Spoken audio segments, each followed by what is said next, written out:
ഇന്ന് നമ്മൾ WVCയിൽ ചെയ്തിരിക്കുന്ന ഈ ഒരു അമ്പലവും അതുപോലെ തന്നെ TV യൂണിറ്റും പാർട്ടീഷനും വാർഡ്രോബും ഒക്കെ പെയിൻ്റ് അടിച്ചിട്ട് തേക്കിൻ്റെ ഒരു കളറിൽ ചെയ്യാൻ വേണ്ടിയിട്ടാണ്. അപ്പോൾ സാധാരണ രീതിയിൽ ഇപ്പോൾ കൂടുതലായിട്ട് ലാമിനേഷൻ ഷീറ്റുകളോ അതല്ലെങ്കിൽ മൈക്കയോ വിനീറൊക്കെ ഒട്ടിച്ചിട്ട് ഇങ്ങനെയുള്ള വാർഡ്രോബും ഇതൊക്കെ ചെയ്യുന്നത് കണ്ടിട്ടുള്ളൂ. കൂടുതലായിട്ട് പെയിൻ്റ് അടിക്കുന്നത് വളരെ കുറവായിട്ടാണ് ചെയ്യാറുള്ളത്. അതല്ലെങ്കിൽ PU പെയിൻ്റ് ഏതെങ്കിലും കളറൊക്കെ അടിക്കേണ്ട ആവശ്യം വരുമ്പോഴാണ് അങ്ങനെ ചെയ്യുന്നത്. അപ്പോൾ ഈ ഒരു വീട്ടുകാർ നമ്മൾ ഒരു സ്ഥലത്ത് ചെയ്ത വർക്ക് കണ്ട് അവർക്ക് ഇഷ്ടപ്പെട്ടപ്പോൾ തേക്കിൻ്റെ പോലെയുള്ള ഈ ഒരു കളറിൽ ചെയ്യണം എന്ന് പറഞ്ഞിട്ടാണ് ഇതിൽ ചെയ്യുന്നത്.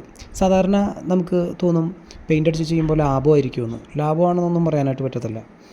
WVC ആണ് അതല്ലെങ്കിൽ മൾട്ടിവുഡാണെന്നൊക്കെ പറഞ്ഞു കഴിഞ്ഞാലും അതിൽ പെയിൻ്റ് അടിക്കുമ്പോൾ ഒരുപാട് സ്ക്രാച്ചും കാര്യങ്ങളൊക്കെ ഉണ്ടാവും. കാർപ്പൻറ്റേഴ്സ് പണിയുന്ന സമയത്ത് ഓരോ സ്ഥലത്ത് ഒരഞ്ഞിട്ടും അതല്ലെങ്കിൽ വണ്ടിയിൽ ലോഡ് കയറ്റി വരുമ്പോൾ സ്ക്രാച്ച് ആയിട്ടൊക്കെ നമ്മളോട് ആളുകൾ പറയും ഇത് പ്ലാസ്റ്റിക്കാണ്, നല്ല ഫിനിഷിംഗ് ആണ്, ഇതിലൊന്നും ചെയ്യേണ്ട കാര്യമില്ല, ഡയറക്റ്റ് പെയിൻ്റ് അടിച്ചാൽ മതി. ഡയറക്റ്റ് ഒന്നും പെയിൻ്റ് അടിക്കാൻ പറ്റത്തില്ല അതിൽ.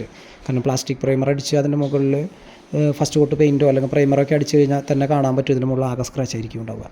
അത് എത്ര ശ്രദ്ധിച്ച് പണിയുന്ന സ്ഥലമാണെങ്കിലും അതിൽ ആ സ്ക്രാച്ചസ് എന്തായാലും ഉണ്ടാവും. നമ്മൾ പെയിൻ്റ് അടിക്കുമ്പോൾ അതൊക്കെ പുട്ടിയിട്ട് ഫിനിഷ് ചെയ്യേണ്ടതായിട്ട് വരാറുണ്ട്. അപ്പോൾ ഇതിൽ നമ്മൾ സാധാരണ രീതിയിൽ പ്ലാസ്റ്റിക് പ്രൈമർ അടിച്ച് ചിലർ ഡയറക്റ്റ് പെയിൻ്റ് അടിക്കും, ചിലർ പ്രൈമർ അടിച്ചിട്ട് പെയിൻ്റ് അടിക്കും. പിന്നെ നമുക്കതിൻ്റെ മുകളിൽ വരച്ച് കഴിഞ്ഞ് സീലർ അടിച്ച് മാറ്റടിക്കാം, അതല്ലെങ്കിൽ ഡയറക്റ്റ് മാറ്റടിക്കാം. ഇനിയിപ്പോൾ പെയിൻറ്റുകൾ തന്നെ PU പെയിൻ്റ് അടിക്കാൻ, NC പെയിൻ്റ് അടിക്കാൻ, എനാമൽ പെയിൻ്റ് അടിക്കാം. അങ്ങനെ വരുന്ന നമ്മുടെ നാട്ടിൽ കിട്ടുന്ന ഒരുപാട് പെയിൻറ്റുകൾ നമുക്കിതിൻ്റെ മുകളിൽ ആസ്പ പെയിൻ്റൊക്കെ ആയിട്ട് അടിക്കാം.